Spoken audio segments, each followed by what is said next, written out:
ఆంధ్ర రాష్ట్ర పవన్ కళ్యాణ్ అభిమాన సంఘం అధ్యక్షుడు, నెల్లూరు జిల్లా జనసేన పార్టీ సీనియర్ నాయకుడు పోతురాజు టోనీ బాబు నెల్లూరు నగరంలో టౌన్ హాల్ నందు విలేకరుల సమావేశం నిర్వహించారు. ఆయన మాట్లాడుతూ, జనసేన పార్టీలో ఉన్న వైసీపీ కోవర్టులను బయటకు తరుముతామని, ఆంధ్ర రాష్ట్ర వ్యాప్తంగా ప్రజల్లో వైసీపీ లేదని, జనసేన, టీడీపీ, బీజేపీ కూటమిని ప్రజలు స్వాగతిస్తున్నారని, నెల్లూరు జిల్లాలో ఉన్న 10 నియోజకవర్గాల్లో భారీ మెజారిటీ తెచ్చే విధంగా జనసేన పార్టీ పనిచేస్తుంది అని హామీ ఇచ్చారు. టీఎస్పీకే స్పెషల్ డ్రైవ్ కార్యక్రమం పేరిట నెల్లూరు నగరం 4000, నెల్లూరు రూరల్లో 3000 పవన్ కళ్యాణ్ అభిమానులను, వారి కుటుంబ సభ్యులను కలిసి కూటమికి మద్దతు పలికే విధంగా తయారు చేశాం అన్నారు. బడుగు బలహీనవర్గాలకు ఈ కూటమి అధికారంలోకి వచ్చాక అభివృద్ధి ఫలాలు అందనున్నాయి అని తెలియజేశారు.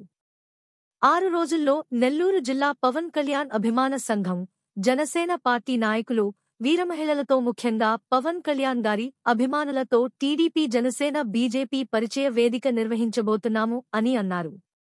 ఈ కార్యక్రమంలో షేక్ షానవాజ్, సుధాకర్, శ్రీనివాసులు, రాము, కాకి శివ, వీరమహిళ లక్ష్మి, సుజాత తదితరులు పాల్గొన్నారు.